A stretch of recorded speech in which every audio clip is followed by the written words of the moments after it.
Toujours coiffé d'un chapeau, on le reconnaît à son bouc, sa petite taille et sa prestance. Ancien acteur sur les plateaux de Disney, il est l'un des plus grands entrepreneurs que l'écosystème crypto n'ait jamais porté. En fait, ça pourrait même être l'une des plus grosses baleines de tous les temps, voire même l'un des hommes les plus riches du monde. Installez-vous bien confortablement, aujourd'hui je vais vous raconter l'histoire de Brock Pierce. Brock Jeffrey Pierce est né en 1980 à Minneapolis dans le Minnesota. Il est issu de la classe moyenne américaine, a priori rien de bien extravagant jusque-là.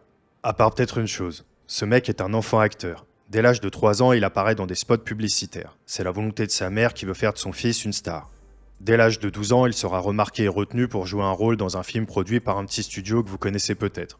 Ce film, c'est Mighty Ducks 1 et 2. Et si ça ne vous dit rien, dites-vous que c'est produit par Disney. Rien que ça. Pendant les 4 années qui suivront, il continuera d'arpenter les plateaux de cinéma et de s'épanouir dans cette carrière naissante devant les caméras. Mais en fait, à un moment, ça l'a un peu saoulé. Lui, ce qu'il veut, c'est plonger dans le monde de l'entrepreneuriat. À 16 ans, il rejoint Collins Rector et Chuck Led dans leur manoir de Los Angeles pour fonder l'entreprise Digital Entertainment Network. Ce truc, c'était un peu une sorte de Twitch avant l'heure. Dans les 3 ans d'existence de l'entreprise, ils ont levé vraiment pas mal d'argent de la part de différents investisseurs. Même Microsoft était de la partie. En 1999, l'entreprise était évaluée à quasiment 60 millions de dollars et Pierce gagnait à peu près 250 000 dollars par an à son pic. Pour rappel, il n'a que 18 ans. Et vous faisiez quoi à 18 ans?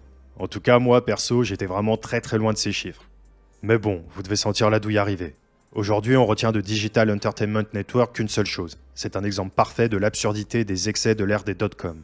L'entreprise a fini par tomber à cause de sales histoires et c'est devenu un cas d'école. Mais dans le mauvais sens du terme. Après ça, Brock s'est terré chez lui. Non, je veux dire, il s'est littéralement enfermé chez lui pour jouer aux jeux vidéo. Dans la vraie vie, c'est un ancien acteur de Disney à la retraite qui a échoué dans le monde des affaires. Mais sur EverQuest, un gros MMO de l'époque, ce n'est pas n'importe qui. C'est le puissant elfe noir Atrex qui fait trembler tout Valenzek, le serveur sur lequel il joue. Il gagne des tournois et ça a vraiment été une grosse partie de sa vie pendant pratiquement 2 ans. Le mec joue parfois 24 heures d'affilée et la lumière du soleil le met littéralement dans le mal. Il jouait tellement qu'il est devenu pionnier dans l'art du multicompte. Pour ceux du fond, c'est quand vous jouez au même jeu sur plusieurs comptes et personnages différents pour aller plus vite et récolter plus de ressources. Il farmait tellement qu'il en a déjà songé à faire son métier. Et c'est pas la première fois qu'il aura mis les pieds dans ce genre d'activité. Juste avant que Digital Entertainment Network ne décolle, il avait lancé un business de cartes à collectionner virtuelles dans un jeu en ligne, Sanctum. Il a réussi à en tirer presque 30 000 dollars par an, littéralement des NFT avant les années 2000. L'idée fera son petit bonhomme de chemin et en 2001, il finit par se lancer. Il s'achète un local de 700 mètres carrés à Marbella en Espagne et il lance son business de farming sur EverQuest. Il fonde IGE pour Internet Gaming Entertainment et l'entreprise s'étend assez vite. Il rachète rapidement tous les concurrents et devient une plaque tournante du secteur. En 2005, IGE représente 50% des parts de marché du commerce d'objets virtuels et ils enregistrent un volume annuel de 500 000 dollars. Dans la même période, il va étendre ses activités à d'autres mastodontes du jeu vidéo, World of Warcraft, Star Wars The Old Republic et j'en passe. L'une de ces boîtes va même se faire racheter en 2012 par Tencent. Pour info, Tencent, c'est le géant chinois du jeu vidéo. Les mecs possèdent Riot Games, le studio qui a créé League of Legends, ou Supercell, ceux derrière Clash of Clans et Clash Royale par exemple. L'empire de Tencent est tentaculaire, et l'entreprise de Pierce en fait désormais partie. Le montant de la transaction ne sera jamais révélé, mais bon, il y a fort à parier qu'il a pris un gros billet là-dessus. Comme avec pas mal de ses entreprises en fait. Le mec a fondé et financé plus de 100 entreprises dans des secteurs variés de la tech. Il a vu le potentiel d'Internet dès le milieu des années 90, et alors qu'il n'avait que 16 ans, il a décidé d'en faire son fonds de commerce. Avant ça, en 2010, Pierce se fait embaucher au bord d'une société qui s'appelle Titan Gaming. Il siège aux côtés de gros noms de l'époque et développe les activités de l'entreprise. Au bout d'un moment, l'entreprise va se renommer PlayZino et entamer un chiffre total de leurs activités avec Pierce à la tête de tout ça. Il va bâtir une plateforme de casino en ligne qui va lever plus de 1,5 million de dollars. Et là, je pense que vous le voyez venir depuis tout à l'heure. Le gars touche à la tech, il a des business de revente d'objets virtuels, de casino en ligne, et il est familier avec le concept de monnaie dans les jeux vidéo. C'est impossible qu'il n'ait jamais mis les pieds dans les cryptos. Et vous avez raison. Aujourd'hui, Brock Pierce est probablement l'un des hommes les plus riches de notre écosystème. C'est en 2010, quand il construisait PlayZino, qu'il a entendu parler de Bitcoin pour la première fois. À ce moment-là, l'invention de Satoshi Nakamoto n'en est encore qu'à ses débuts, et un Bitcoin vaut grosso modo quelques centimes. À vrai dire, c'est une chose de valoir quelques centimes, mais la réalité, c'est que ça ne pouvait même pas vraiment s'acheter. Il y a des faucettes qui distribuaient des bitcoins gratuitement, ou bien les gens pouvaient en miner. Et c'est ce que Pierce a fait. En tant que gamer invétéré, il avait du bon matériel informatique. À l'époque, il chope un très bon paquet de bitcoins.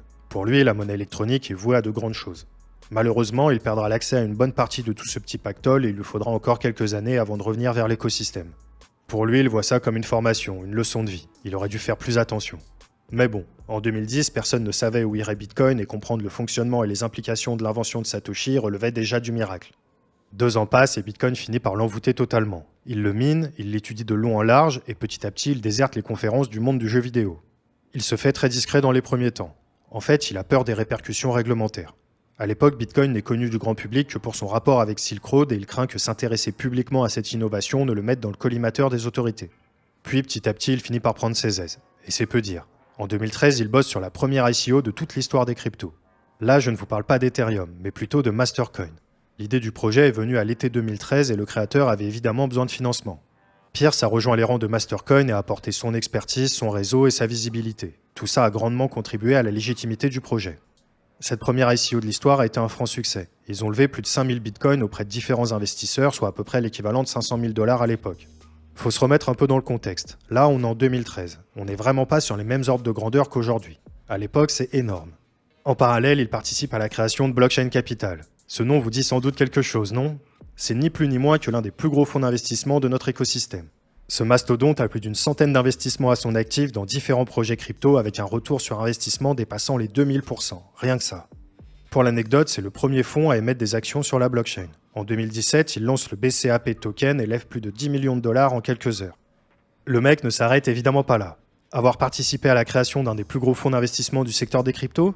On peut faire mieux. Mais n'allons pas trop vite en besogne. En 2014, il est nommé directeur de la Bitcoin Foundation. Créée en 2012, cette organisation à but non lucratif américaine avait pour objectif de protéger et promouvoir Bitcoin. Défense auprès des régulateurs, financement du développement, éducation, c'était plutôt un gros truc. Bon, cette structure a eu pas mal de déboires dans les années qui ont suivi et son influence a drastiquement diminué, mais quand même, ça se pose là. On fait un bond dans le temps de quelques années et on arrive en 2014. Cette année est plutôt marquante dans le parcours de Pierce. En fait, il participe à 2 petits projets crypto. Oh, rien de bien incroyable. Il participe à l'ICO d'une petite crypto de l'époque dont vous avez déjà peut-être entendu parler. Ethereum. On ne sait pas exactement combien d'Ether il a acheté à ce moment-là, mais croyez-moi, probablement un bon paquet. On le sait parce que c'est ni plus ni moins que l'un des plus gros investisseurs de cette ICO en termes de montant. Ça représente probablement plusieurs centaines de milliers d'Ether, voire beaucoup plus. Et puis bon, le gars est déjà multimillionnaire. Et ce, même avant d'avoir découvert Bitcoin. Donc imaginez un petit peu son bac de BTC. On peut dire qu'il est largement en profit. Pour Ethereum, il l'a eu aux alentours de 20 centimes. Alors bon, mettre un petit million dans cette nouvelle crypto-monnaie prometteuse, pourquoi pas? Il participe aussi à la création d'une nouvelle crypto. Oh, rien de bien extravagant. Vous connaissez Tether? Oui, Brock Pierce est l'un des pionniers des stablecoins et il a participé à la création de l'USDT. Des entreprises comme ça, il en a à l'appel. Certaines ont forcément plus marché que d'autres, mais bon, on ne peut pas dire que le type se repose sur ses lauriers. Tiens, je vais vous en donner une autre pour la route. EOS, ça vous dit quelque chose? C'est l'une des plus grosses ICO de l'histoire qui a levé plus de 4 milliards de dollars entre 2017 et 2018. Block One, la société derrière cette blockchain, était dirigée en partie par Pierce. À elle seule, cette ICO représente le quart de l'ensemble de toutes les ICO de cette période. Autant vous dire que ça a été un franc succès. En fait, vous commencez à comprendre. Son parcours dans les cryptos est vraiment l'un de ses plus grands succès. Il a participé au développement du secteur et a toujours milité pour que son adoption soit la plus massive possible. À tel point qu'en fait, en 2020, il est même candidat à la Maison-Blanche. Son mantra est simple. La prospérité pour tout le monde. Évidemment, son mandat aurait été éminemment pro-crypto. Bon, il se présentait en tant qu'indépendant, alors il n'est pas arrivé derrière le bureau ovale, mais quand même. Pour se consoler, il va tenter d'accéder au Sénat et de représenter le Vermont courant 2022.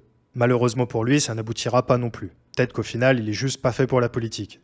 Aujourd'hui, il est tellement riche qu'il ne se définit plus comme un entrepreneur, mais comme un philanthrope. En gros, c'est quand vous avez tellement d'argent que vous décidez de contribuer au bien-être et au développement de l'humanité. En 2017, il déménage à Puerto Rico juste après qu'un ouragan dévastateur ait ravagé l'île. Il aide à la reconstruction et en profite pour placer ses billes. Ce qu'il veut, c'est faire de cette petite île des Caraïbes un paradis des cryptos. Là-bas, il retrouve bon nombre d'entrepreneurs du secteur qui forcément sont attirés par la fiscalité avantageuse. Ils sont vraiment déterminés à transformer Puerto Rico en Puertopia, une sorte d'utopie crypto basée sur cette nouvelle technologie.